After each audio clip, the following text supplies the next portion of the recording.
इसमें ये कहेंगे कि यदि आधा अधूरा वो इस्तीफा न दे, यदि सरकार में नहीं रहना है तो पूरी तरह इस्तीफा दे, और एक बात को उनको मंजूर है, दूसरे बात को मंजूर नहीं है, तो इस तरह इस्तीफा गलत है। हमारा ये कहना है, सरकार में रहना है तो पूरी तरह रहे, नहीं रहना है तो पूरी तरह छोड़े। तो क्या आप चाहते हैं कि वो सारे विभाग छोड़ दें, मंत्रिमंडल से खाली कर दें? हाँ, मंत्रिमंडल से इस्तीफा दे। उनको पसंद नहीं है तो न रहें। इसमें ये कहेंगे कि यदि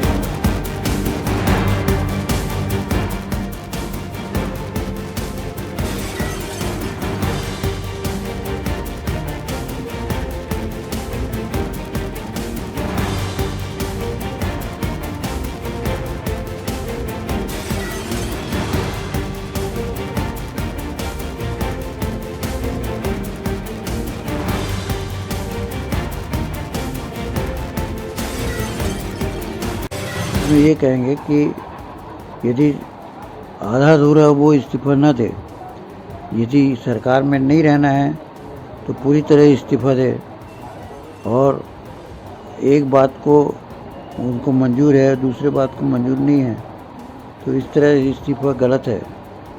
हमारा ये कहना है, सरकार में रहना है तो पूरी तरह रहे, नहीं रहना है तो पूरी तरह छोड़े। तो क्या आप चाहते हैं कि वो सारे विभाग छोड़ दें, मंत्रिमंडल से खाली कर दें?